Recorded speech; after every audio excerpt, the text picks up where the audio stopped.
Bonsoir à tous, bienvenue sur La Première. Voici les titres de l'actualité de ce dimanche. Les Paumotu unis lors des obsèques de Teina Mareura. Après une longue veillée, l'ancien maire de Rangiroa a été inhumé à son domicile de Ohotu. 2 jours après l'investiture du président Broderson, l'une de nos équipes est allée à la rencontre de la population pour recueillir quelques réactions. L'alternance politique du pays, nous en parlerons avec notre invité Steve Chayou, député à l'Assemblée nationale et aujourd'hui représentant. En sport, nous parlerons natation avec le championnat de Polynésie sur bassin de 50 mètres qui s'est achevé cet après-midi à Tiperui. Enfin, nous remonterons le temps avec un sujet tourné aux Marquises sur l'évêque Hervé Lecléache, l'occasion d'entendre la voix d'Éric Monod qui nous a quittés vendredi. Teina Mareura a été inhumé cet après-midi vers 16h à son domicile familial de Ohotu, une cérémonie qui devait réunir uniquement les proches de la famille, mais la population de la commune de Rangiroa et des alentours en a décidé autrement. Ignacio Raveino, Patrick Tinsing. Pas d'effusion de peine ni de pleurs, mais un dernier hommage digne de la part de ses anciens administrés qui considéraient Teina Mareura comme un père de famille.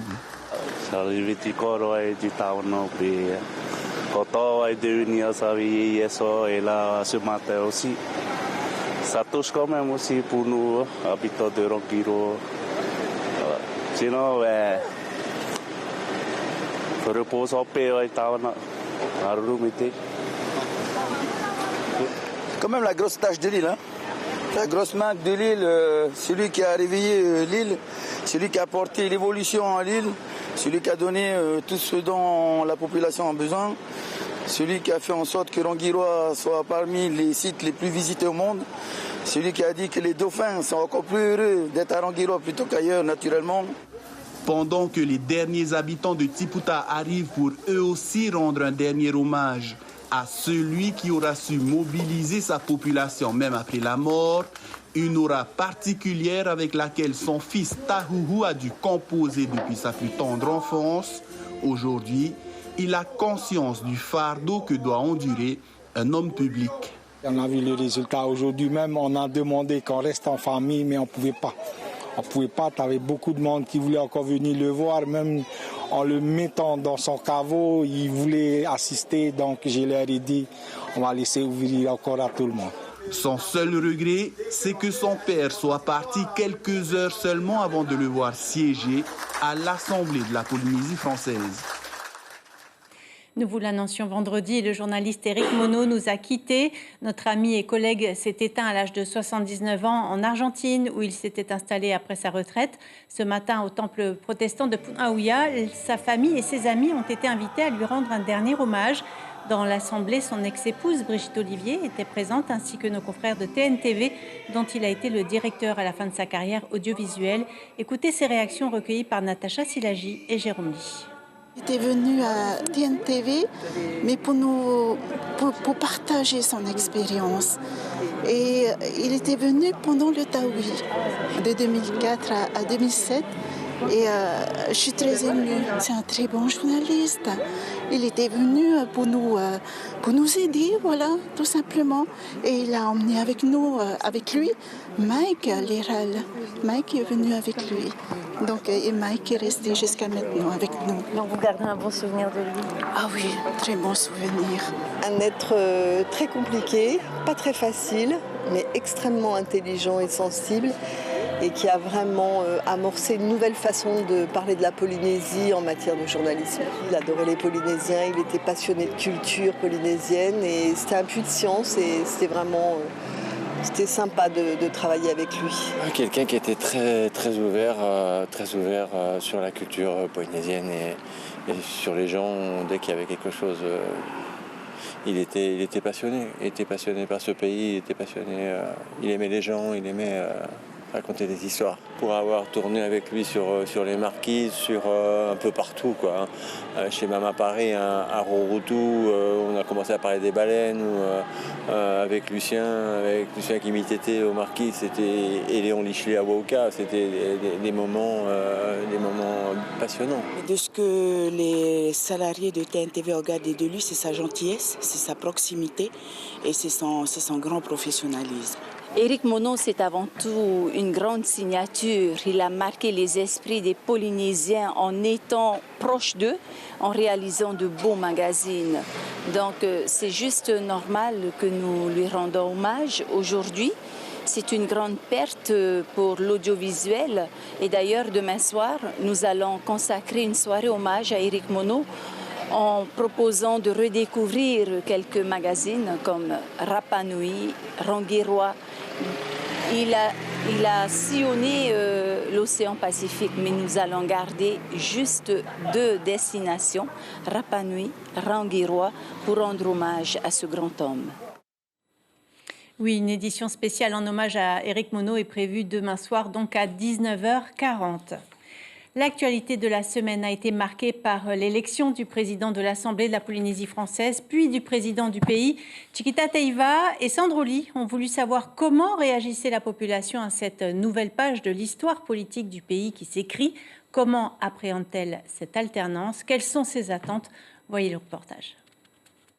Commerçants, agriculteurs, plombiers, tous les corps de métier se côtoient le dimanche au marché de Papeete. La victoire de Muay Thai Broderson est déjà derrière et cette victoire semble bien être celle du changement. Je trouve quand même qu'il est très bien.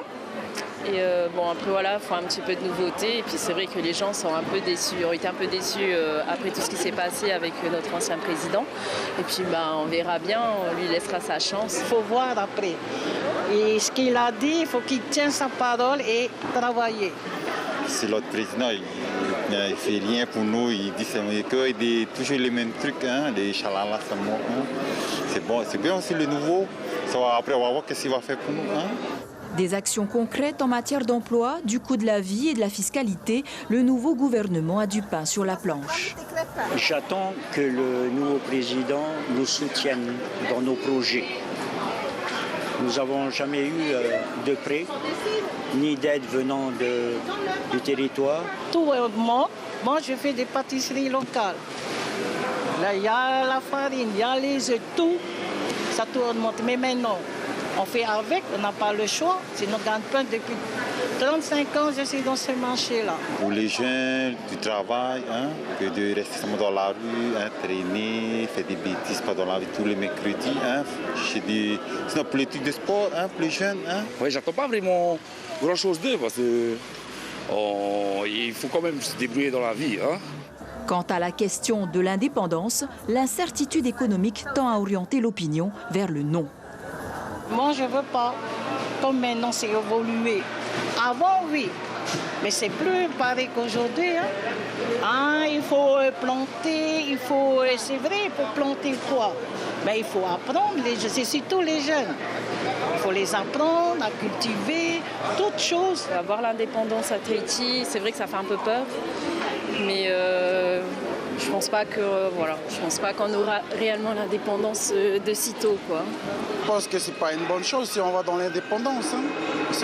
En allant dans l'indépendance, je crois pas qu'on aurait suffisamment ce qu'on a aujourd'hui. Ça réfléchir quoi. Ça réfléchir et ça apprendre. C'est pas du jour au lendemain où on va prendre une décision à la hâte quoi. Hein. Voilà. L'indépendance, c'est pas pour demain. Ah non, pas pour demain. Hein.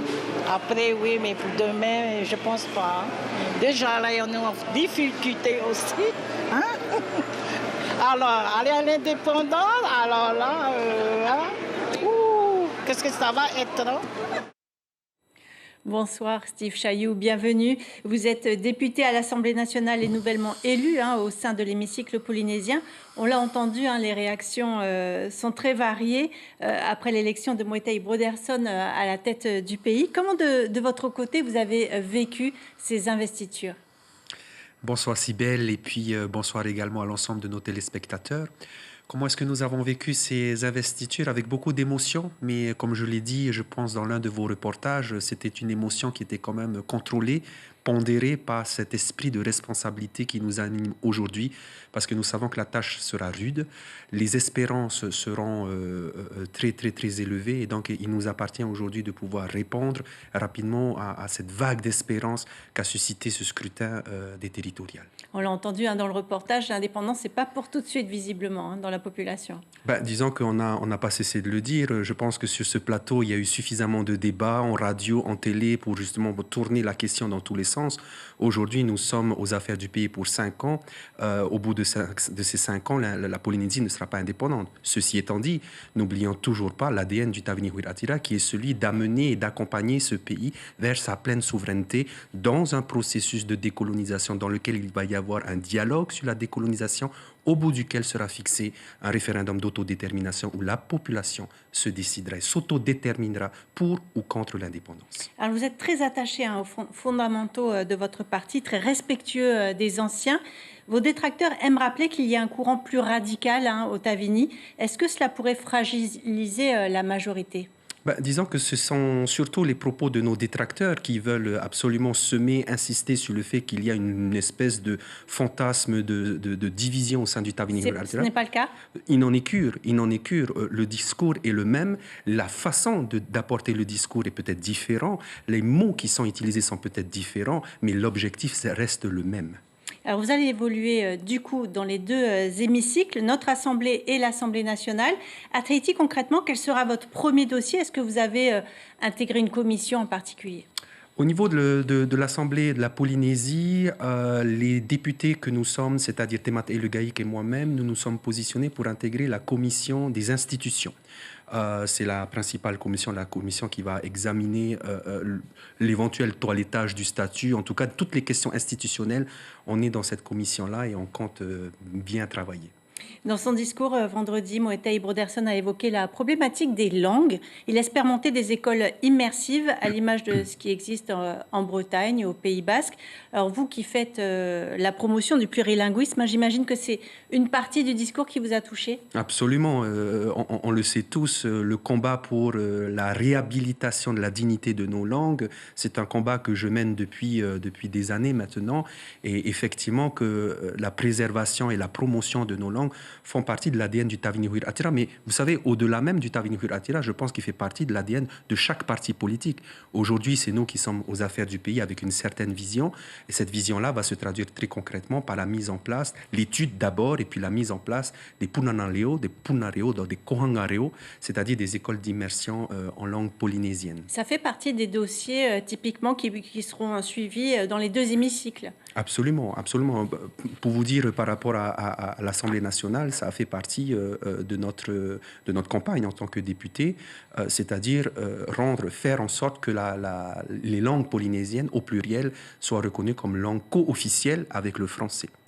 Moetai Broderson a été votre parrain en quelque sorte à l'Assemblée nationale. Vous comptez jouer ce rôle aussi pour Meriana Red-Arbelo ? Je pense que, vu les talents de Meriana et ses capacités intellectuelles particulières, je pense qu'en 2 semaines, elle sera déjà très à l'aise dans les rouages de l'Assemblée nationale. Et c'est d'ailleurs ce que je lui ai dit. Merci beaucoup, Steve Chayou. Vous restez avec nous. Moetai Broderson doit dévoiler le nom de ses ministres demain matin. De nombreux noms circulent. Il avait déjà annoncé que Roni Telipaya serait ministre de l'Éducation, Eliane Tevahitua, ministre de l'Enseignement supérieur, Jordi Chan, ministre de l'Équipement et des Grands Travaux, Tevaiti Pomare, pressenti comme ministre du Budget, mais le nom de Warren Dexter circule également.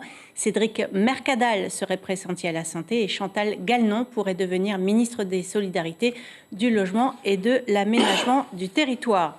Steve Chayou, on a parlé des différents courants au sein du Tavini. On a l'impression que l'accouchement est un peu difficile concernant le gouvernement.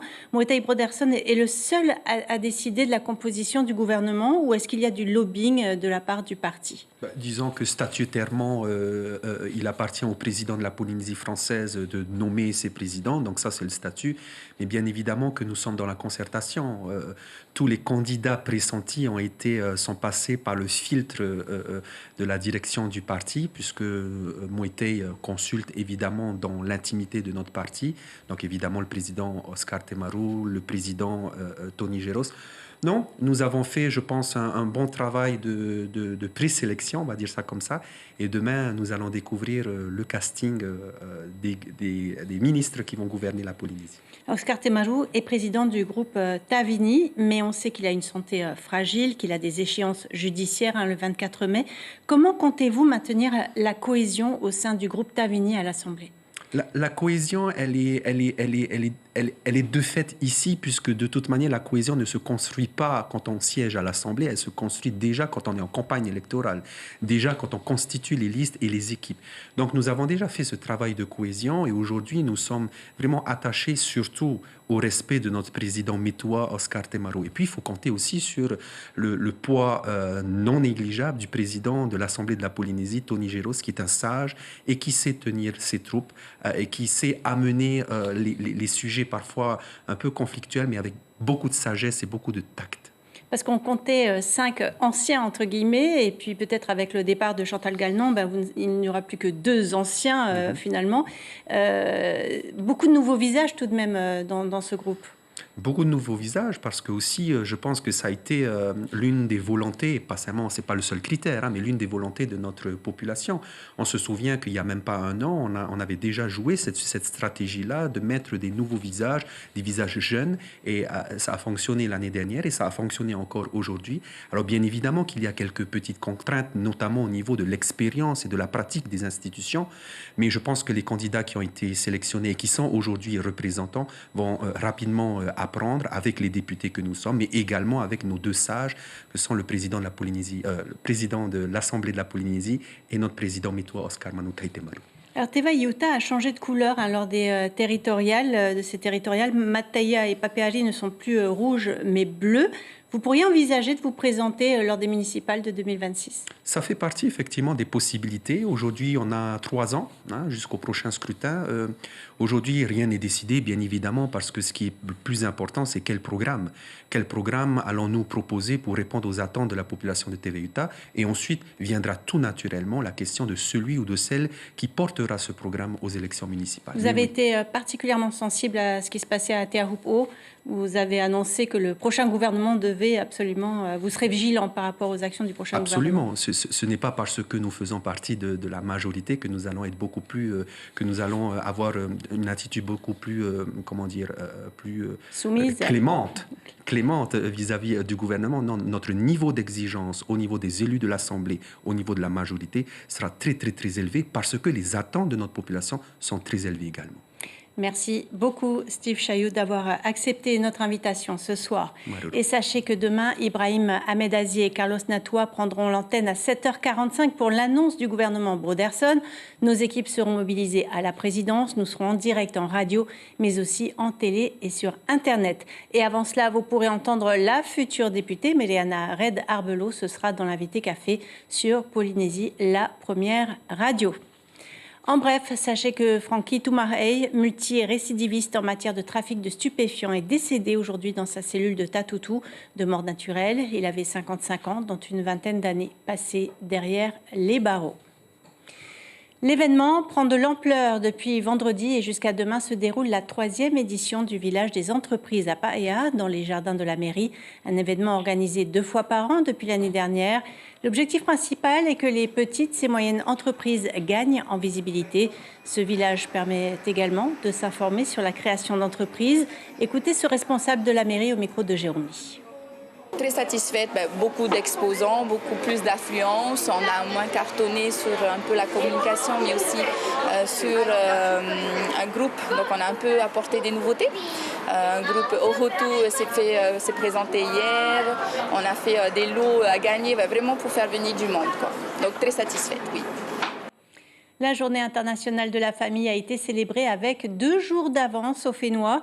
L'événement s'est déroulé au parc Motuovini de Fa'a'a. Des centaines de familles sont venues passer un moment convivial, loin des écrans de smartphones ou de tablettes. Reportage James O et David Chang. J'ai mis des coquillages, des feuilles, des fleurs, des étoiles et des paillettes. C'est magnifique. Tout comme Heiani, des centaines d'enfants ont répondu à l'appel de la Direction des Solidarités et de la Famille. Accompagnés de leurs parents, tous ont pu participer aux activités ludiques telles que l'atelier tressage, confection de tapas, jeux en plein air, un moment de bonheur pour petits et grands. C'est très bien, je trouve que c'est cool pour que tout le monde puisse essayer des activités comme ça, c'est ludique, c'est cool, les enfants sont contents, les parents aussi. C'est agréable de prendre un peu de temps pour nous, de pouvoir en profiter, même pour eux, il faut leur demander. Hein, Loni, t'en penses quoi? Oui, ils sont contents, c'est trop cool, hein, ça fait du bien. Et puis, à moins il fait beau, on a de la chance, donc c'est génial. Organisé dans le cadre de la Journée internationale de la famille, au Fénois, l'objectif de l'événement est de renforcer les liens intergénérationnels. L'occasion également de s'interroger sur le bien-être et les besoins de chacun, parents, enfants et les grands-parents. Pourquoi cette journée? Parce qu'en fait, pour nous, il était important de pouvoir organiser une journée de cohésion pour nos familles polynésiennes, pour qu'elles puissent se retrouver autour d'activités artistiques, environnementales, culturelles, avoir des jeux aussi, avoir des activités sportives, en fait, passer un moment en fait en famille, un agréable moment où ils peuvent se poser, échanger. Afin de ne pas léser les habitants des îles, la Journée internationale de la famille sera également célébrée dans le même esprit le samedi 20 mai à Moorea, Rangiroa, Mangareva, Nukuhiva et à Tupuai. En sport, le championnat de Polynésie de natation sur bassin de 50 mètres a démarré vendredi et s'est terminé cet après-midi à Tipairui.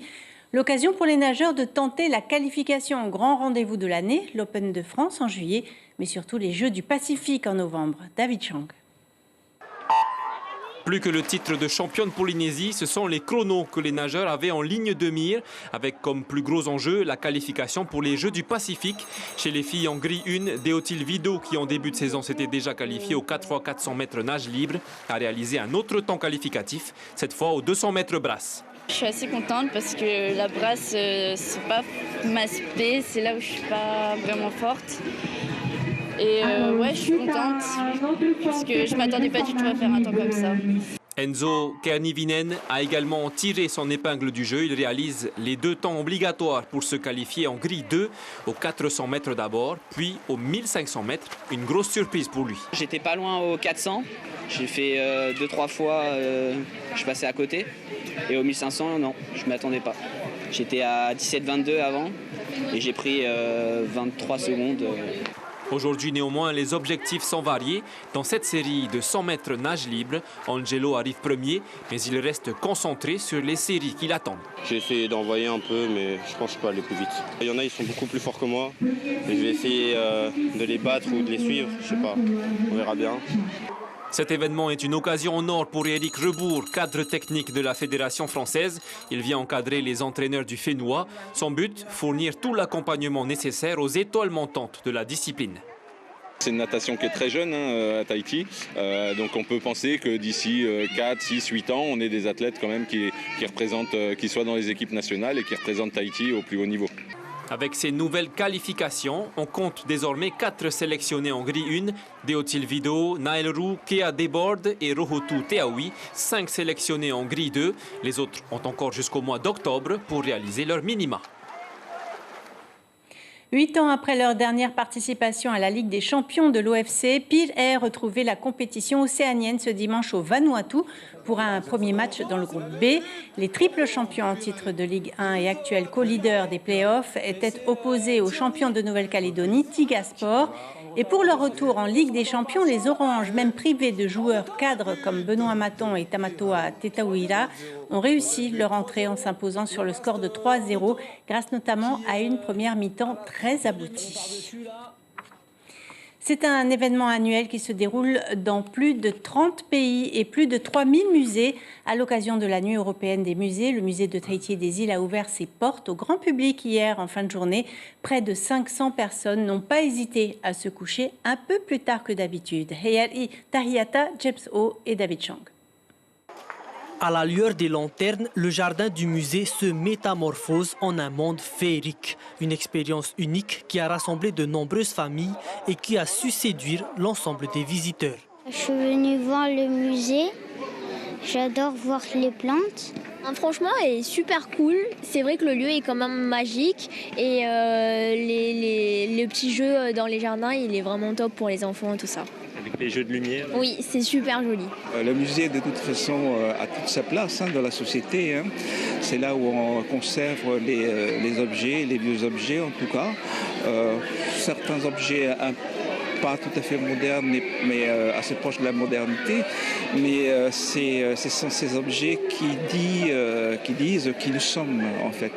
Ouverte pour l'occasion, la librairie du musée a mis en valeur des ouvrages littéraires, des livres relatant l'histoire riche et fascinante du Pacifique. Il y a beaucoup de monde ce soir. Il faut dire que la dernière fois que nous avons participé à la nuit européenne des musées, c'était en 2018. Les livres se vendent bien ce soir. Nous avons spécialement baissé quelques prix, du coup ça part assez vite. Seule ombre au tableau, la salle d'exposition n'a pas été ouverte au grand public pour des raisons de sécurité. En fait, on est obligé de fermer la salle pour des raisons de conservation parce que, comme vous voyez, il y a énormément de monde et la capacité de la salle, elle est de 100 personnes. Donc, évidemment, si je ne laisse rentrer que 100 personnes dans la salle et que les 500 autres doivent rester dehors, ça va provoquer des frustrations. Donc, on a fait le choix pour préserver la salle de fermer. En marge de cet événement nocturne, le musée reste ouvert au public tout au long de l'année et il ouvre gratuitement ses portes aux associations culturelles et aux scolaires. Allez, on remonte le temps maintenant avec notre rubrique Fénois d'avant. Vous allez entendre la voix d'Éric Monod dans un sujet tourné en 1991, il y a donc 32 ans. Direction Les Marquises pour ce portrait de l'évêque Hervé Lecléache.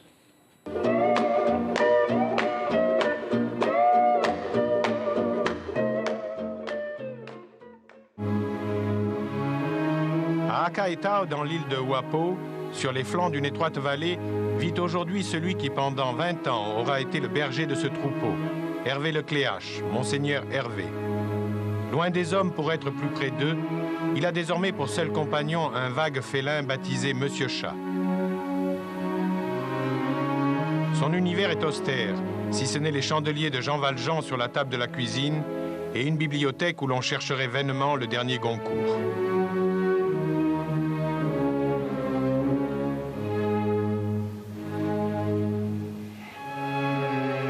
Deux souvenirs parmi les plus précieux, deux sculptures, l'une marquisienne, l'autre esquimau, puisqu'il a passé 15 ans au Canada.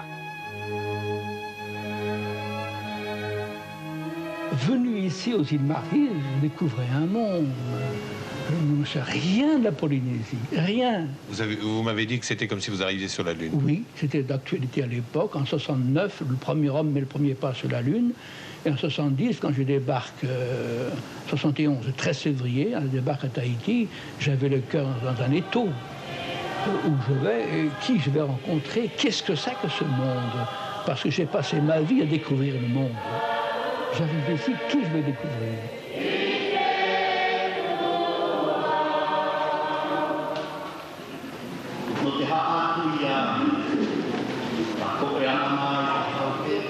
C'est là, dans cette découverte, que j'ai compris qu'on ne peut pas découvrir ce pays, le comprendre, si on ne sait pas la langue. Ma mission, si vous voulez, telle que je la conçois, d'abord, je suis au service de l'Évangile et dans un peuple chrétien qui voulons vivre l'Évangile. Mais ici, c'est plus que cela. Le plus remarquable est que ce pays, les Marquises, Hervé Lecléache ne l'aime pas simplement avec son cœur, mais aussi avec son intelligence. Évêque pendant 20 ans, il sera aussi linguiste, apprend le marquisien, écrit une grammaire et traduit les évangiles. Historien ethnologue, il sera à l'origine du grand réveil culturel de ces 10 dernières années et s'efforce de déculpabiliser et de valoriser ce qui fut l'histoire d'un peuple à travers la rénovation de ses monuments et la redécouverte de ses traditions. L'information principale de cette édition, c'est ce rendez-vous à ne pas manquer demain matin en Radiovision. Sur nos 3 supports, télé, radio et Internet, vous pourrez suivre dès 7h45 la nomination du gouvernement Broderson. Les rendez-vous de l'actualité de la semaine. Demain matin, à la présidence, l'annonce du nouveau gouvernement. Donc, mardi, au lycée hôtelier, un symposium sur les cancers féminins. Et enfin, jeudi, jour férié, l'Ascension. À la une de Tahiti Info demain, Moetai Broderson installé à la présidence. Ainsi s'achève ce journal. Merci de l'avoir suivi. Demain, vous retrouverez Ayata Tarahu. Passez une très belle soirée sur La Première.